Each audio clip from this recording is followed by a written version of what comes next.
భువన సుందరి అనే సీరియల్ కథ మొదటి భాగం చెప్పుకుందాం. ఫ్రిజియా అనే దేశంలో ట్రోయ్ అనే నగరానికి వర్ధనుడు రాజుగా ఉండేవాడు. ఆయన భార్య గర్భిణిగా ఉండి ఒక కల కన్నది.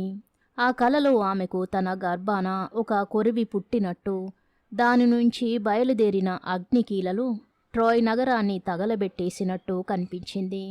ఆమె భయంతో కేకలు పెడుతూ నిద్రలేచి తన కలను గురించి భర్తకు చెప్పేసింది. వర్ధనుడి కొడుకులలో జ్ఞాని అనేవాడు రానున్నది చెప్పగలవాడు. అందుచేత వర్ధనుడు జ్ఞానికి కలను గురించి చెప్పాడు. పుట్టబోయేవాడు నగరానికి అరిష్టం తెస్తాడు, అందుచేత వాడు పుట్టగాని చంపించు అని జ్ఞాని సలహా ఇచ్చాడు. ఒకనాడు చీకటి పడబోతున్న సమయాన వర్ధనుడి భార్య ఒక మగ శిశువును కన్నది. ఆ శిశువును వెంటనే చంపెయ్యక వర్ధనుడు ఆ పని చేసే భారాన్ని తన పశువుల మందల నాయకుడిపైన వేశాడు. పశువుల కాపరి తన మందలతో సహా ఐడా పర్వతం మీద ఉంటూ ఉంటాడు.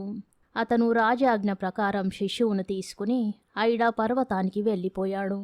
కానీ ఆ పసిపాపను చంపడానికి పశువుల కాపరి చేతులు రాలేదు. అతను ఆ శిశువును ఒక శిఖరం మీద చావడానికి వదిలేసి తన ఇంటికి వెళ్ళిపోయాడు. కానీ ఆ శిశువు చావలేదు.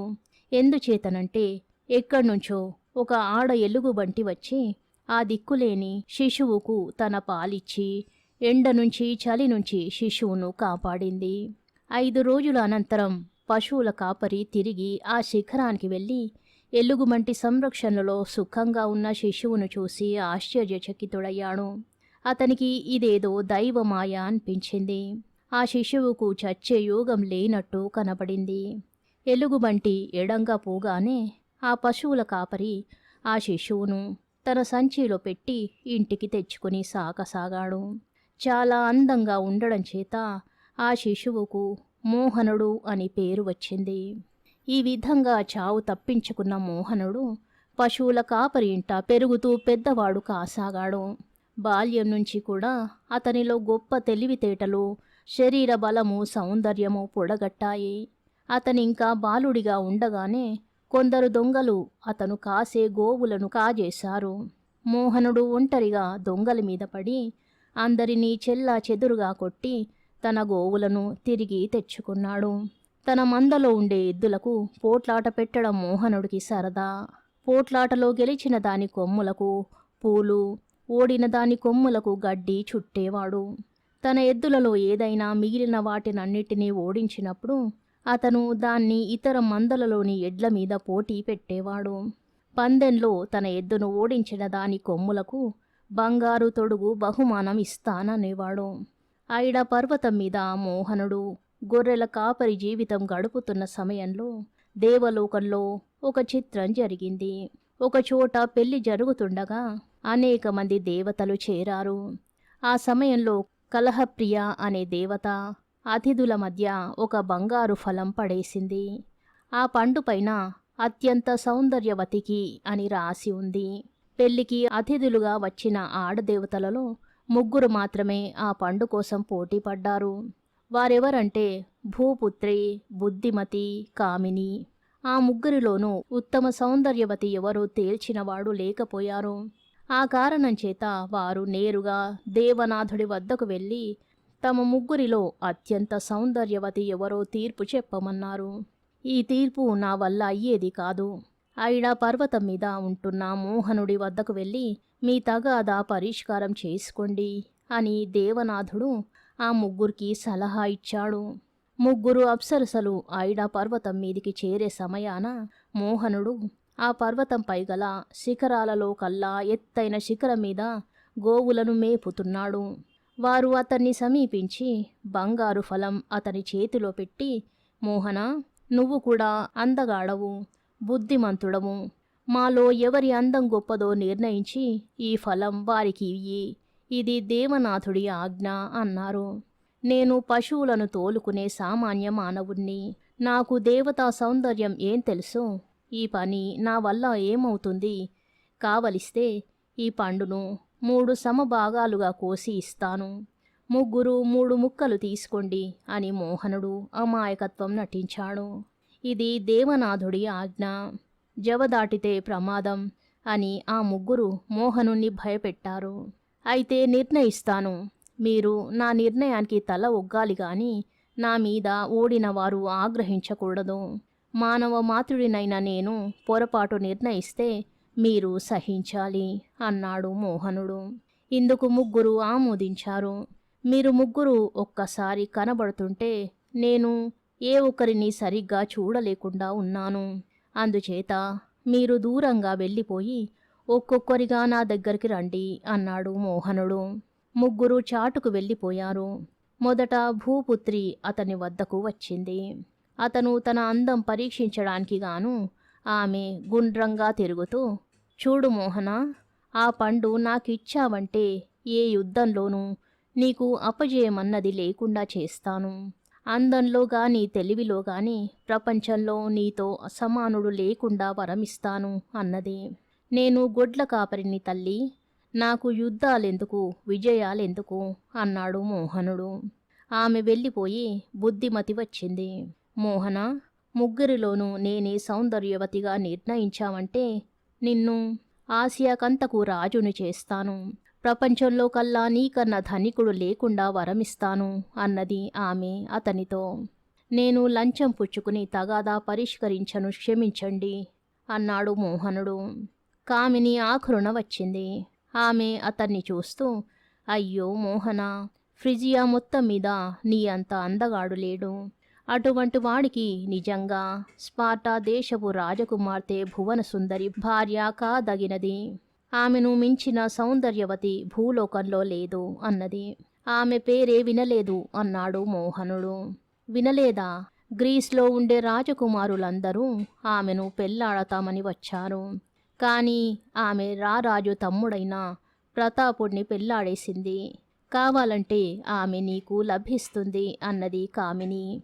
ఆమెకు అదివరకే వివాహమైందిగా, కావాలంటే మట్టుకు నాకెలా లభిస్తుంది అన్నాడు మోహనుడు. కామిని నవ్వి, ఏమైతే నిన్ను చూడగానే నీపై ఆమెకు ప్రేమ కలిగేటట్టు నేను చెయ్యగలను. ఆ తరువాత ఆమె ఇల్లు వాకిలి భర్త సంసారము అన్నీ మరిచి నీ వెంట పడి వచ్చేస్తుంది అన్నది. భువనసుందరి నిజంగా అంత అందగత్తేనా అన్నాడు మోహనుడు. పిచ్చివాడా, ఆమె సౌందర్యం నా సౌందర్యానికి ఏమీ తగ్గదు అన్నది కామిని నవ్వుతూ. ఆమెను నాకిప్పిస్తానని ప్రమాణం చేస్తావా అన్నాడు మోహనుడు. కామిని ప్రమాణం చేసింది. మోహనుడు బంగారు ఫలాన్ని ఆమెకు బహూకరించాడు. ఇందువల్ల మిగిలిన ఇద్దరు అప్సరసలకు అతనిపై ఎంతో ఆగ్రహం కలిగింది. కానీ వారు అతని తీర్పుకు బద్దులై ఉంటామని మాట ఇచ్చి ఉండడం చేత తమ ఆగ్రహాన్ని దిగమింగుకున్నారు. భువనసుందరి నిజంగానే అపురూప సౌందర్యవతి, అమితమైన సౌకుమార్యం కలది. ఆమె సాక్షాత్తు దేవనాథుడికి మానని అనే ఆమెకు పుట్టింది. ఆమె ఒక హంస గుడ్డులో నుంచి పుట్టి వచ్చిందని ప్రతీతి. బాల్యం నుంచి ఆమెను స్పార్టా రాజైన మర్ధనుడు పెంచి పెద్దదాన్ని చేశాడు. ఆమెకు పెళ్లి చేయదగిన వయసు వచ్చేసరికి గ్రీసులో ఉన్న ఎంతోమంది రాజకుమారులు ఆమెను పెళ్లాడగోరి స్పార్టాకు వచ్చారు. అలా వచ్చిన వారిలో దేవమయుడు, ప్రతాపుడు, భూధవుడు, రూపధరుడు మొదలైన వారున్నారు. వారిలో రూపధరుడు ఒక్కడే ఉత్త చేతులతో వచ్చాడు. మిగిలిన వారంతా భువనసుందరికి అంతులేని కానుకలు తెచ్చారు. మర్ధనుడికి పెద్ద చిక్కే వచ్చి పడింది. ఇందరిలో భువనసుందరిని ఎవరికని ఇవ్వడం, ఎవరికిచ్చినా మిగిలిన వారంతా కయ్యానికి రావచ్చు. అందుచేత ఆయన ఏ ఒక్కరికి తన కుమార్తెనివ్వనని చెప్పి సాగనంపలేదు. ఎవరు తెచ్చిన కానుకలను స్వీకరించనూ లేదు. తనకు భువనసుందరినిచ్చి పెళ్లి చెయ్యరని మొట్టమొదటి నుంచి స్పష్టంగా తెలిసినవాడు రూపధరుడు ఒక్కడే. అతను మర్ధనుడి వద్దకు వెళ్ళి, మీకు పెద్ద చిక్కు వచ్చి పడిందని నేనెరుగుదును.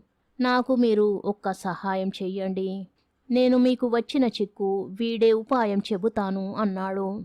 నీకు నేనేమి సహాయం చెయ్యాలి? నువ్వు నా చిక్కు ఎలా విడగొడతావు అని స్పార్టారాజు మర్ధనుడు అడిగాడు.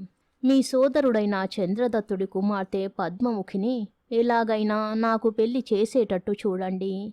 మీ కుమార్తెను ఎవరికిచ్చి పెళ్లి చేసినా మిగిలిన వాళ్ళు తగాదా పెట్టకుండా నేనొక ఉపాయం చెబుతాను అన్నాడు రూపధరుడు. నీ ఉపాయం చెప్పు, నీకు పద్మముఖిని ఇచ్చి పెళ్లి చేసే పూచి నాది అని మర్దనుడు మాట ఇచ్చాడు. అయితే ఇలా చెయ్యండి, భువనసుందరిని పెళ్లాడగోరి వచ్చిన రాజకుమారులందర్నీ పిలవండి. ఆమెను ఎవరు పెళ్లాడినా సరే వాడికి ఇంకొకడి వల్ల ప్రమాదం వచ్చే పక్షాన మిగిలిన వారంతా ఆమె భర్తకు సాయం వచ్చేటట్టు అందరి చేత ప్రమాణం చేయించండి. అలా చేసినట్టయితే ఆమె వివాహం సాఫీగా ఎట్టి పేచీలు లేకుండా సాగిపోతుంది అన్నాడు రూపధరుడు. ఈ సూచన మర్దనుడికి నచ్చింది. ఆయన గ్రీకు రాజకుమారులందరినీ పిలిపించి, మీరంతా భువనసుందరిని పెళ్లాడగోరుతున్నవారే, అయితే ఆమె మీలో ఒక్కరిని మాత్రమే పెళ్లాడగలదు. ఆమె ఎవరినైతే పెళ్లాడుతుందో అతని మీద మీలో అసూయ పరుడెవడైనా ఉండి కత్తి కట్టవచ్చు. అలా జరిగే పక్షంలో మీరంతా ఆమె భర్తకు సహాయం వెళతామని ప్రమాణం చెయ్యండి. ఆ తరువాత ఆమెకు భర్తను నిర్ణయిస్తాను అన్నాడు. రాజకుమారులందరూ ఆయన కోరిన ప్రకారం ప్రమాణాలు చేశారు. ఆ తరువాత భువనసుందరిని ప్రతాపుడికిచ్చి మర్దనుడు పెళ్లి చేశాడు. కొంతకాలం గడిచాక అతడు గతించాడు. అతడి స్థానంలో ప్రతాపుడు స్పార్టాకు రాజయ్యాడు. భువనసుందరి వివాహం జరిగినప్పుడే స్పార్టాలో రూపధరుడికి పద్మముఖికి కూడా వివాహం జరిగింది. పద్మముఖి తండ్రి అయిన చంద్రదత్తుడు తన అల్లుడితో, బాబు, నా కుమార్తెను విడిచి ఉండలేను, నువ్వు స్పార్టాలోనే ఉండిపో అన్నాడు. కానీ ఇందుకు రూపధరుడు ఎంతమాత్రమూ ఒప్పక భార్యతో సహా తన తేరు ఎక్కి ఇథాకాకు బయలుదేరాడు. చంద్రదత్తుడు వెర్రివాడులాగా రథం వెంట పరిగెడుతూ, నా తల్లి, వెళ్ళిపోకు వెళ్ళిపోకు అని కేకలు పెట్టసాగాడు. మామగారి ఈ ప్రవర్తనను రూపధరుడు ఎంతోసేపు సహించలేకపోయాడు. అతను తన భార్య వైపు తిరిగి, ఏమిటిది, నువ్వు వస్తే బుద్ధిపూర్వకంగా నా వెంట వచ్చెయ్యి, లేదా నన్ను విడిచిపెట్టి మీ నాన్న వెంట తిరిగిపో అన్నాడు. పద్మముఖి ఏ సమాధానము చెప్పక తన నెత్తిమీది మేలి ముసుగు ముఖం మీదికి లాక్కున్నది. ఇది చూసి చంద్రదత్తుడు తప్పు తనదేనని, భర్త వెంట వెళ్ళిపోవడం తన కుమార్తె ధర్మమని తెలుసుకున్నాడు. ఈ సంఘటన జరిగిన చోట ఆయన తన కుమార్తె శిలా ప్రతిమ ఒకటి స్థాపించాడు. ఈ ప్రతిమ స్పార్టా నగరానికి 4 మైళ్ళ దూరాన ఇప్పటికీ ఉన్నది. భువనసుందరి 2వ భాగం రేపు చెప్పుకుందాం. ధన్యవాదాలు.